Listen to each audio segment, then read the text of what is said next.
ये कहानी एक प्राचीन प्रतिशोध और छिपी हुई शक्तियों की दास्तां है। रोजी, जिसकी जादुई छड़ी में उसकी माँ की अंतिम सांसें और अटूट शक्तियां बसी हैं, अनजाने में रॉकी के भाग्य से जुड़ जाती है। एक खूंखार डायन रानी जो अपनी अमरता और सत्ता के लिए रोजी की उस जादुई विरासत को हड़पना चाहती है। कहानी की शुरुआत में रोजी को देखते हैं जो नदी के किनारे बैठकर जादू का अभ्यास सीख रही होती है। तभी उसकी जादुई छड़ी से एक शक्ति निकलती है और एक घोड़े को जाकर लग जाती है। उस पर बैठा लड़का, जिसका नाम रॉकी होता है, वो घोड़े से नीचे गिर जाता है। ये देखकर रोजी बहुत ज्यादा डर जाती है और रॉकी को वहां से बचाने के लिए आती है। तभी रॉकी रोजी से कहता है कि इस राज्य के राजा ने आम नागरिकों के ऊपर जादू करने के लिए रोक लगा रखा है, फिर भी तुमने मुझ पर जादू का इस्तेमाल किया। ये सुनकर रोजी जल जाती है और कहती है, मैंने ये सब जान के नहीं किया, मुझसे गलती हो गई। मैं तो बस वहां बैठकर जादू सीख रही थी। लेकिन रॉकी नहीं मानता। वो कहता है कि तुमने मुझ पर जादू किया और ये रानी के खिलाफ है, और ऐसा करने वालों को कड़ी से कड़ी सजा दी जाती है। और ये मैं नहीं चाहता कि तुम मेरी वजह से किसी भी दिक्कत में फंसो, इसलिए मैं रानी से कुछ भी नहीं कहूंगा। और फिर ये कहकर वो रोजी की छड़ी अपने पास ले लेता है। लेकिन रोजी को वो छड़ी बहुत ज्यादा प्यारी थी, इसलिए वो बिना देर किए जल्दी से रॉकी से वो छड़ी ले लेती है और तुरंत उसी छड़ी के जादू से अपने आप को गायब कर लेती है। अगले दिन रॉकी रोजी को जंगल में ढूंढ रहा होता है, लेकिन थोड़ी देर में रोजी जंगल में जड़ी बूटी इकट्ठा करते हुए उसे दिख जाती है। तभी रॉकी देखता है कि हवा में रानी का ड्रैगन उड़ता हुआ जा रहा है, तो वो रोजी को बचाने के लिए उसे अपने कपड़ों से ढक लेता है। थोड़ी देर बाद ड्रैगन के जाने पर वो रोजी से कहता है कि वो महारानी का वफादार ड्रैगन है और वो हमेशा रानी के राज्य में जासूसी करता रहता है, इसलिए तुम्हें उससे बच के रहना पड़ेगा। रॉकी की बात सुनने के बाद रोजी उसे शुक्रिया कहती है और उससे कहती है, मैं यही पास में ही रहती हूँ। वही रॉकी कहते हैं कि मैं रानी का वफादार सेवक हूँ, लेकिन तुमने कहा था कि तुम्हारी माँ की दी हुई छड़ी उनकी आखिरी निशानी है। जिस पर रोजी कहती है कि हाँ, ये बात सच है, वो छड़ी मेरी माँ की आखिरी निशानी थी। आपकी रानी चाहती थी कि मेरी माँ उनके लिए काम करे, लेकिन रानी ने अपने सिपाहियों को मुझे मरवाने के लिए भेजा था। लेकिन मेरी माँ ने सबको मार गिराया, और वो जब अपनी चाकू लेकर गायब हो रही थी, तब चाकू उनकी पेट में घुस गई थी। और फिर जब वो मेरे पास आए तो उनके पेट में काफी ज्यादा जख्म लगा हुआ था। लेकिन उस समय मैं बहुत ज्यादा छोटी थी, मेरी माँ की बहुत बुरी हालत हो गई थी। वो मुझे अपनी जादुई छड़ी मेरे हाथ में दे दी थी, और मेरी सामने ही मेरी माँ ने दम तोड़ दिया। अब इस दुनिया में मेरा कोई नहीं है। ये बात सुनकर के रॉकी बहुत दुखी होता है और कहता है कि तुम्हारे साथ बहुत बुरा हुआ है। फिर इसके बाद रोजी रॉकी को अपना गाँव दिखाती है। गाँव देखने के बाद रॉकी कहता है कि मैं फिर तुमसे मिलने आऊंगा। वहीं दूसरी तरफ समुद्र किनारे एक आदमी को दिखाया जाता है जो बह के बेहोश पड़ा हुआ होता है। फिर थोड़ी देर बाद उसे होश हो जाता है, तो वहां पर उसे नाव दिखाई देती है, जिसे लेकर वो आगे निकल जाता है। दूसरी तरफ रॉकी रोजी को रानी से मिलवाने के लिए कह रहा होता है। रॉकी की बात सुनकर रोजी गुस्सा हो जाती है और कहती है कि जिसने मेरी माँ को मारा था, तुम उसके पास मुझे ले जाने के लिए कह रहे हो। उसके ऊपर अब दोबारा मैं बिल्कुल भी विश्वास नहीं कर सकती हूँ। वो मुझे तुम्हारे ही साथ साथ तुमको भी मार देगी, क्योंकि वो मेरी जादुई छड़ी हासिल करना चाहती है और इसके लिए वो किसी भी हद तक जा सकती है।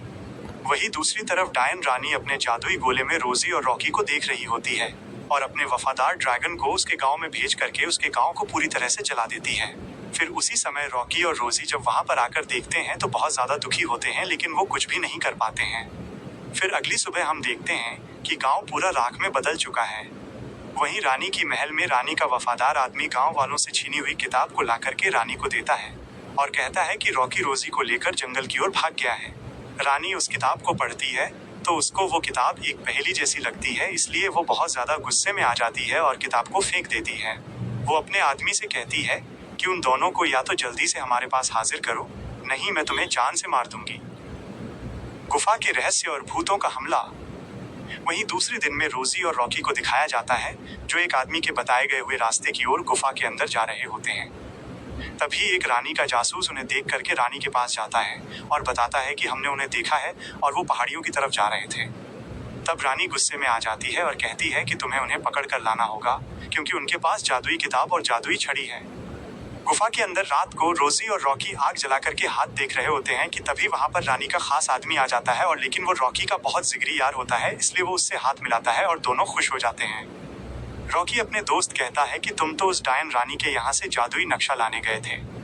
रॉकी की बात सुनकर वो आदमी उससे कहता है कि रानी को हमारे बारे में शक होने लगा है, इसलिए वो अब मुझसे कोई भी पर्सनल बातें नहीं बताया करती हैं, और वो तुम दोनों को पकड़ने के लिए जंगल के पेड़ों पर पोस्टर भी लगवाने लगी है। तब रॉकी उस आदमी से कहता है कि हाँ, मुझे पता है कि वो डायन रानी रोजी को क्यों पकड़वाना चाहती है, क्योंकि वो जानती है कि रोजी वही जादूगर छड़ी वाली लड़की है जिसे वो पकड़ना चाहती है। इसीलिए मैं इसकी मदद करना चाहता हूँ और इसके साथ ही रहता हूँ। यही वो लड़की है जो उस डायन रानी की मौत का कारण बनेगी। और फिर वो अपने गुरु द्वारा दिया हुआ मंत्र को बता देता है। लेकिन तभी वहां पर रानी का एक बहुत ही जासूस उल्लू आकर के बैठ जाता है और दूसरी तरफ उस उल्लू की आंखों के जरिए रानी अपने जादुई गोले में इन तीनों को देख लेती है। फिर वो गुस्से में अपने सैनिकों से कहती है कि किसी भी हालत में इन तीनों को पकड़ो और इनके हाथों से वो जादुई छड़ी और जादुई नक्शा छीन कर लेकर आओ। दूसरी सुबह वो तीनों बर्फीली गलतियों से गुजरते हुए जा रहे होते हैं, लेकिन तभी रॉकी के दोस्त अपनी दूरबीन से रानी के एक जासूस को देख लेता है, तो वो रॉकी से बता देता है। रॉकी अपने दोस्त से कहता है कि किसी भी हालत में उस जासूस को हमारे गुफा के बारे में पता नहीं चलना चाहिए, इसलिए मैं और रोजी दोनों एक अलग दिशा में जाते हैं और तुम एक अलग दिशा में जाओ और हम पहाड़ी के पीछे मिलेंगे। लेकिन तभी रोजी उस आदमी को 3 जादुई रहस्यमयी चीजें देती और चली जाती है। फिर वो दोनों एक जंगल में जाकर बैठ जाते हैं जहाँ पर रोजी को बहुत ज्यादा प्यास लगी हुई होती है, तो वो रॉकी को वहीं पर बैठा करके नदी की तरफ पानी पीने के लिए चली जाती है। लेकिन उसी बीच रानी का एक सेना वहां पर आता है और वो पाइप से फूंक करके रॉकी के गले में एक जहरीली तीर मार देता है, जिससे कि रॉकी वहीं पर बेहोश हो जाता है। उसके बाद वो आदमी रोजी की तरफ बढ़ने लगता है, लेकिन तभी रॉकी को होश आ जाता है और वो उस आदमी को रोजी की तरफ जाते देख करके अपनी तलवार पत्थर पर पटक देता है। तलवार की आवाज से रोजी का ध्यान पीछे की ओर आता है। तभी रोजी वो सब देखकर उस आदमी को अपनी छड़ी के जादू से मार गिराती है। इसके बाद जल्दी से वो रॉकी के पास जाती है।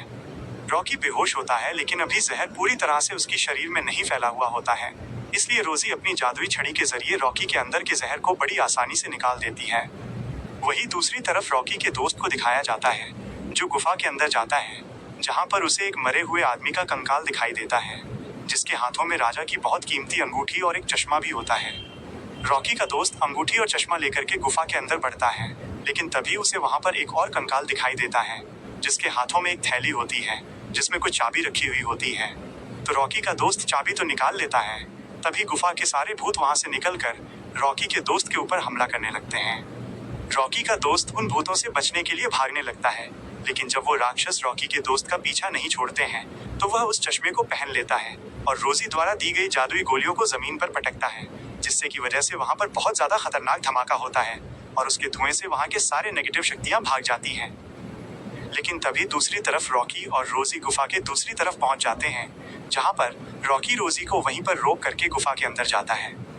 लेकिन थोड़ी देर बाद वो बहुत डरा हुआ दिखाते बाहर भागता हुआ आ जाता है। ये देख करके जब रोजी उससे पूछती है, तो वो बताता है कि अंदर एक बहुत ही भयानक राक्षस है जो उस रहस्यमयी चाबी की रखवाली कर रहा है। ये सुनकर के रोजी अपनी जादुई छड़ी को लेकर के गुफा के अंदर अकेली ही चली जाती है। लेकिन थोड़ी देर बाद वो मुस्कुराते हुए चाबी और एक थैली लेकर वापस आती है, तो रॉकी उसे देखकर हैरान हो जाता है और पूछता है कि मुझे यकीन नहीं हो रहा है कि तुम उस गुफा से चाबी लेकर आ गई हो। लेकिन जब वो उस राक्षस के बारे में पूछता है, तो रोजी उसे एक थैली दिखाती है, जिसमें वो राक्षस एक छोटे चूहे जैसा दिख रहा होता है, जिस पर रोजी उसे बताती है कि मैंने उसे अपनी जादुई छड़ी से एक चूहे जैसा बना दी है, जिसकी वजह से ये श्राप से आजाद हो गया है, इसलिए इसने मुझे चाबी दे दी थी। काली पहाड़ी का धमाका और आजाद दानव। फिर इसके बाद रोजी और रॉकी दोनों एक जंगल के झरने के पास जाते हैं, जहां पर रोजी उनसे कहती है कि यहाँ पर भी एक जादुई चाबी जरूर होनी चाहिए। रोजी की बातें सुनकर के रॉकी गुफा के अंदर जाने लगता है, लेकिन तभी रानी की एक जादुई लोमड़ी वहां आकर के उन दोनों को देखने लगती है। तभी उस लोमड़ी की आंखों के जरिए रानी अपने गोले में रॉकी और रोजी को देख लेती है। वही गुफा के अंदर रॉकी बहुत मेहनत के बाद जैसे ही चाबी को उठाता है, तो तभी गुफा के अंदर से एक बहुत ही भयानक राक्षस रॉकी के ऊपर हमला कर देता है। रॉकी किसी तरह अपनी जान बचाते हुए गुफा से बाहर भागने लगता है, जिसे मारने के लिए उसके पीछे एक बहुत बड़ा राक्षस पड़ा होता है। तो रोजी अपनी जादुई छड़ी से जल्दी से दोनों को गायब कर देती है और दूसरी जगह जाकर निकलती है। लोमड़ी उनको नहीं देख पाती, इसलिए वहां से चली जाती है और जादूगरनी डायन को भी लोमड़ी के चले जाने से कुछ भी नहीं दिखाई देता है। वही रॉकी रोजी से दिशा बताने वाला यंत्र घुमाते हुए कहता है कि यह दिशा हमें उस रहस्यमयी बॉक्स तक पहुंचाएगा और अब हमारे पास समय बहुत कम है, इसलिए हमें आखिरी चाबी पाने के लिए काली पहाड़ी तक पहुंचना होगा और हमारा दोस्त हमें वहीं पर मिलेगा। वहीं दूसरी तरफ रॉकी का दोस्त को दिखाया जाता है, जो काली पहाड़ी की तरफ पहुंच चुका होता है। लेकिन जब वहां गुफा के अंदर जाता है तो उसे एक दरार में चाबी दिखाई देती है। लेकिन चाबी के आसपास में ऐसा सुरक्षा घेरा लगा हुआ होता है कि अगर कोई चाबी वहां से उठाता है तो तुरंत उसकी मौत भी हो सकती है। ये देख करके रॉकी का दोस्त उस चाबी की जगह पर उसी के आकार का एक पत्थर रखता है और उस चाबी को उठा लेता है। लेकिन तभी बम पर टच हो जाता है और बम सुलगने लगता है।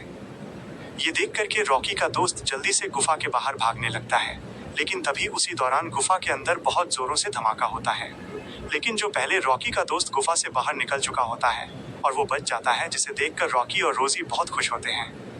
तभी रॉकी कहता है, अब हमारे साथ किसी भी चीज की कमी नहीं है, लेकिन जादुई छड़ी का बॉक्स कहाँ पर है?